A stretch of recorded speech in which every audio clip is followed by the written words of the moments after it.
अभी सारी बातें न्यायालय के अधीन है। अब एसडीएम कोर्ट पे सारा लेखा जोखा गया हुआ है।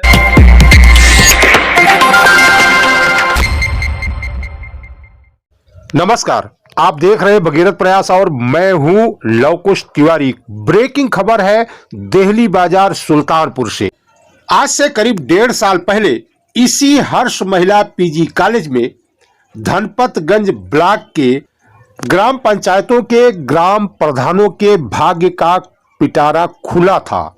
जी हां, इसी में मतगणना हुई थी। यह हम आपको इसलिए बता रहे हैं क्योंकि देहली बाजार के जिस हर्ष महिला पीजी कॉलेज में यह मतगणना हुई थी, उसी हर्ष महिला पीजी कॉलेज से संबंधित देहली गांव पंचायत की प्रधान पद प्रत्याशी इंद्रावती के मतगणना एजेंट के रूप में कार्य कर रहे थे विशाल शुक्ला। जी हां, विशाल शुक्ला देहली गांव पंचायत के पूर्व प्रधान भी रहे हैं। मतगणना के दौरान मतगणना अधिकारियों के द्वारा उनकी आंखों के सामने ही मतपत्रों को छुपाया जा रहा था। एक प्रकार से यूं कहें कि मतपत्रों की डकैती की जा रही थी तो गलत नहीं होगा। विशाल शुक्ला ने उसी समय इसका कड़ा विरोध किया था, लेकिन प्रशासन ने उनकी एक नहीं सुनी, महज इसलिए क्योंकि उन्हीं के कॉलेज में यह मतगणना हो रही थी। अंततः इंद्रावती चुनाव हार गईं और उनके विरोधी अरविंद यादव चुनाव जीत गए थे। इसे विशाल शुक्ला ने लोअर कोर्ट से लेकर हाई कोर्ट तक चैलेंज किया, चुनौती दी, लंबी लड़ाई लड़ी, संघर्ष किया और आज वो दिन आ गया जब धनपतगंज ब्लॉक के बदले बल्दीराय ब्लॉक पर देहली गांव पंचायत की पुनर्मतगणना हुई। जी हां, पुनर्मतगणना, जैसा कि आप यहां दृश्य देख पा रहे हैं, पुलिस छावनी में ब्लॉक को बदलकर पुनर्मतगणना हुई और इस पुनर्मतगणना में अरविंद यादव 122 से अधिक वोटों से चुनाव हार गए। इंद्रावती को इंसाफ मिला, विशाल शुक्ला ने लंबी लड़ाई जीत ली।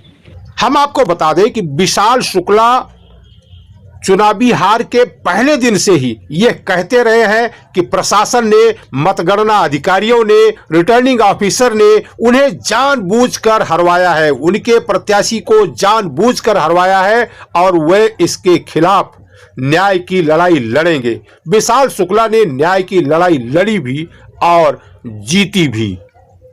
आमतौर पर यह कहा जाता है कि जो प्रत्याशी चुनाव जीत जाता है, भले ही वो कैसे भी जीता हो, धांधली से ही क्यों न जीता हो, 5 साल तक मुकदमा चलता रहता है और 5 साल के बाद जब फैसला आता है तब तक वह व्यक्ति अपना 5 साल का कार्यकाल पूरा कर चुका होता है। लेकिन विशाल शुक्ला के कठिन परिश्रम ने, सूझबूझ ने ऐसा नहीं होने दिया।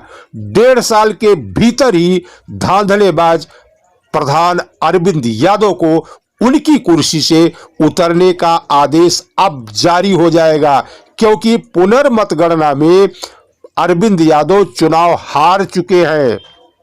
चलिए सुन लेते हैं इंद्रावती को इंसाफ दिलाने वाले विशाल शुक्ला इस बारे में क्या कह रहे हैं। पुनर्मतगणना थी, क्या रहा है मतगणना में इंद्रावती सर्वाधिक मत पाई हुई है।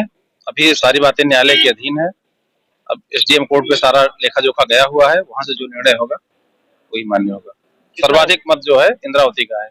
कितना वोट पाई इंद्रावती का मत जो है 133 वोट का अंतर है, 133 उनसे। कुल कितना वोट पाई इंद्रावती? कुल कितना वोट पाए हो तो 806 वोट पाए। टोटल कितना वोट था जो टोटल हुआ था 2112 वोट था।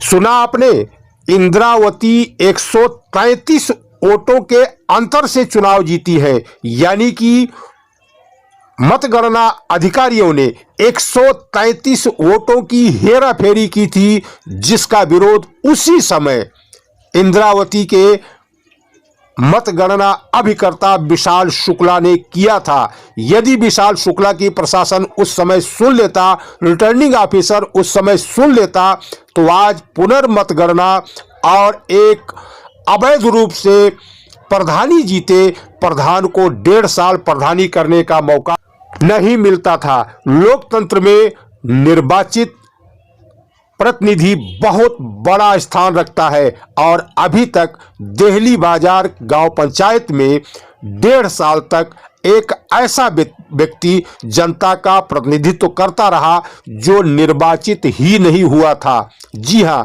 धांधली से वो निर्वाचित दिखाया गया था। बहरहाल इस संदर्भ में अब विशाल शुक्ला खुश हैं। उनका कहना है कि अब आगे चाहे जो भी हो, हमने यह लड़ाई जीत ली है, इंद्रावती को हमने इंसाफ दिला दिया है, बाकी काम अब प्रशासन का है। प्रशासन आगे से यदि चौकन्ना रहेगा, चौकस रहेगा, धांधलियों को रोकेगा, तो इस प्रकार की पुनरावृत्ति नहीं होगी। अब देखना यह है कि बल्दीराज तहसील के उप जिलाधिकारी महोदय इस संदर्भ में कब, क्या और कैसे निर्णय लेते हैं और धांधलेबाजों को इस मामले में क्या सजा मिलती है। भगीरथ प्रयास न्यूज नेटवर्क के लिए बल्दीराय ब्लॉक से कैलाश शंकर तिवारी और सुल्तानपुर से महेंद्र प्रताप के साथ ब्यूरो रिपोर्ट।